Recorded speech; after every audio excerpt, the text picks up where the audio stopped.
안녕하세요, GM 인테리어입니다.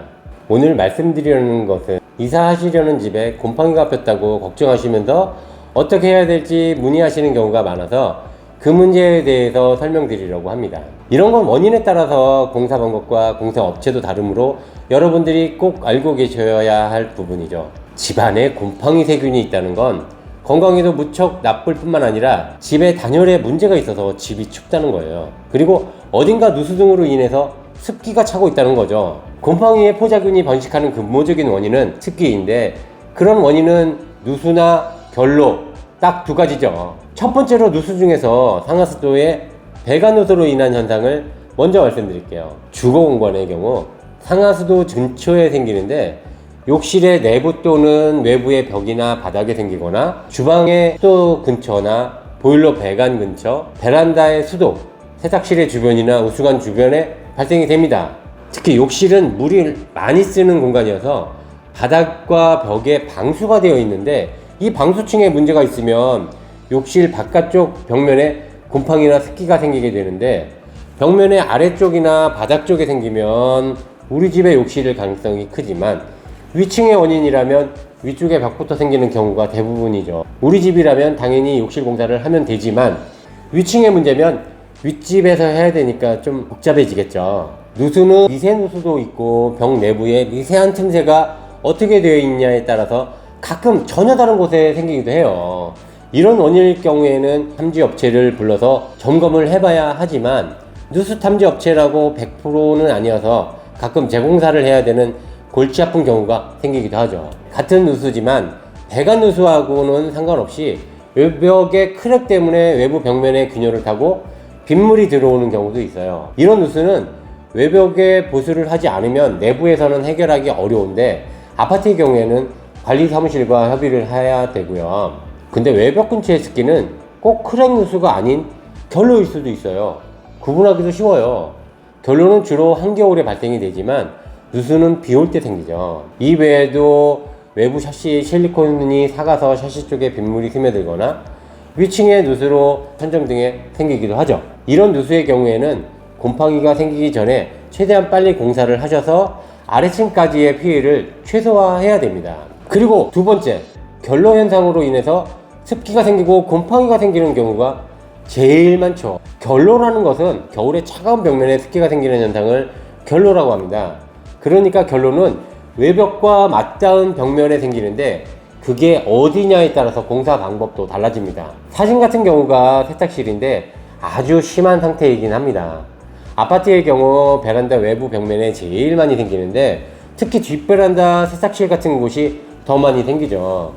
지난번에 발코니 확장에 대한 영상에서 설명드렸듯이 베란다 벽체는 단열이 안 되어 있는 벽체이기 때문에 겨울에는 차가울 수밖에 없어요. 그런데 집안에 따뜻한 공기에 있는 습기가 베란다로 나가서 제일 차가운 부분에 물방울이 맺히고, 이렇게 젖어 있는 시간이 많아지면 곰팡이가 번식하게 되죠. 앞베란다는 낮에는 햇빛도 잘 들어오지만 세탁실은 햇빛도 적게 들어올 뿐만 아니라 세탁기 수도도 있고 주방과 가까워서 더욱 심할 수 있어요. 베란다를 확장했다면 그런 일은 없겠지만, 세탁실의 경우에는 외벽면에 단열재로 단열을 하고 탄성 코팅이나 세라믹 코팅을 하면 곰팡이가 덜 생기게 됩니다.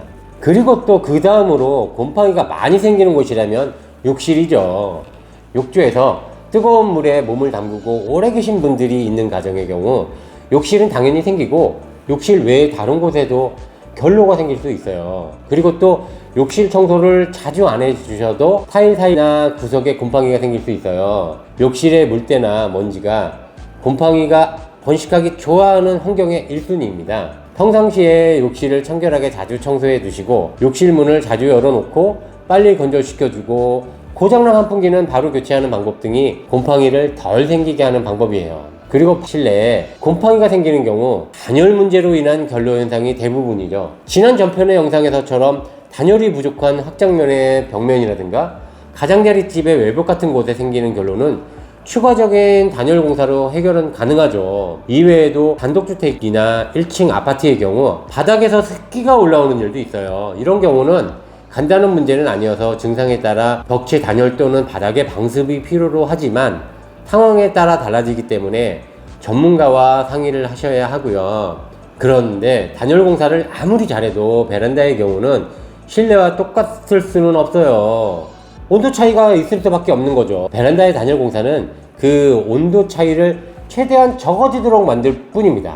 그리고 같은 아파트의 위아래층인데도 윗집은 곰팡이가 너무 많은데 아랫집은 곰팡이가 하나도 없는 경우도 있어요. 그게 사는 사람마다 어떻게 관리하고 사느냐가 다르다는 거예요. 인터넷 검색하면 곰팡이 제거 업체들 엄청 많이 나와요. 거기에 공사시키면 싹 없어지고 다시 안 생긴다고 하지만 그건 좀 과장된 홍보고요. 곰팡이가 다시 안 생기게 하려면 이후에 관리가 더 중요하다는 겁니다. 곰팡이가 난 부분을 페인트 칠한다든가 아무리 효과 좋은 곰팡이 제거제로 닦아만 내는 건 그때뿐인 거예요. 제일 우선은 습기가 벽에 달라붙지 않고 밖으로 나가도록 환기를 시키는 것이 제일 첫 번째로 좋습니다. 습기가 많은 따뜻한 공기는 높은 곳으로 올라가려는 성질이 있어서 베란다의 외부 샤시를 조금만 열어두어도 잘 빠집니다. 그리고 그 이후에는 집안의 습기를 발생시키는 원인들을 제거해야 됩니다. 가습기, 조격기, 반신욕기, 화분 이런 제품들을 사용하시는 집의 경우 곰팡이가 많이 생기는 원인이기도 하죠. 또 오래 끓이는 음식을 자주 하시는 분들의 경우에도 생기기도 하죠. 그 중에서 특히 가습기는 습기를 엄청 만들어내는 기계입니다. 되도록 안 쓰시는 게 제일 좋습니다. 자연스럽게 계절에 맞게 사는 게 생체 리듬도 활성화되고 건강에도 좋아지는 거예요. 만약 갓난아기가 있을 때나 호흡기 질환자가 있을 때는 어쩔 수 없지만 일반 성인이 목이 칼칼하니 건조하다고 가습기를 트는 거는 더 안 좋은 겁니다. 해로운 곰팡이랑 사느니 차라리 자연스럽게 살면서 물 한 잔 더 드시는 게 건강에도 좋은 거죠. 인공적인 가습은 절대 안 좋다는 거 잊지 마세요. 그리고 습식 조격기나 반신욕기도 집안에서는 쓰지 마세요. 사우나에 한 번 더 가시는 게 좋지 않을까요? 그리고 화분의 경우 물을 많이 안 줘도 되는 선인장류나 다육식물 등은 문제는 별로 없지만 매일같이 물을 많이 줘야 하는 화초의 경우에는 집안에서는 피하시는 게 좋겠어요. 공기정화식물이다, 전자파 차단식물이다, 산소 배출식물 뭐 이런 거 다 생각보다 그 실제 효과는 크지 않습니다. 아파트 1층만 내려가도요 화초나 나무들 천지예요. 그리고 가끔 인테리어 공사 후에 곰팡이가 생겼다고 말씀하시는 분들도 있어요. 그건 인테리어식 샤시 교체를 하셨다면 요즘 샤시는 기능이 월등히 좋아졌어요. 그만큼 집안의 온도가 높아지죠.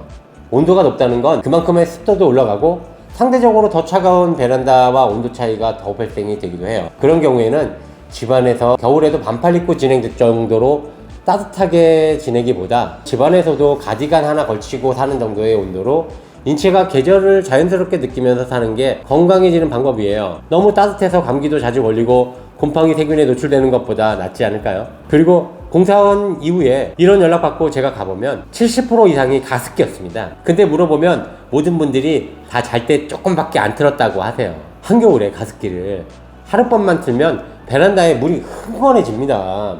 가습기에 물을 붓는 게 아니라 베란다에다 물을 뿌린 거나 다름없는 거예요. 이런 경우는 등이나 콘센트 등에도 습기가 들어가서 차단기까지 떨어지기도 하죠. 그리고 전엔 안 그랬는데 최근에 곰팡이가 갑자기 생겼어요 라고 말씀하시는 분들은 아마도 이런 앞의 원인 중에 하나가 새로 생겨났을 거예요. 어쨌든 부득이하게 앞의 원인 중에 없앨 수 없는 부분들이 있는데 인테리어 공사를 해야 한다면 그런 부분들을 충분히 설명을 하시고 미흡한 부분들에 대한 단열 공사를 꼭 요청하시고요. 이외에 다른 원인 요소들은 없애서 평상시에 관리를 철저히 해주세요. 샤시 전체를 교체 시에는 사진처럼 뒷베란다의 외부 역회는 단열을 꼭 해두시는 게 좋고요. 베란다 끝에 있는 창고는 문을 열어서 환기를 자주 시키고 외벽 쪽 벽면에 세탁기라든가 짐들이 벽 쪽으로 너무 딱 붙여 놓지 마시고 약간 띄워 놓으셔서 환기가 될 수 있도록 하는 것이 필요합니다. 이런 관리 방법은 제가 설명은 길게 해드리긴 했지만 간단하게 하실 수 있는 것들이에요.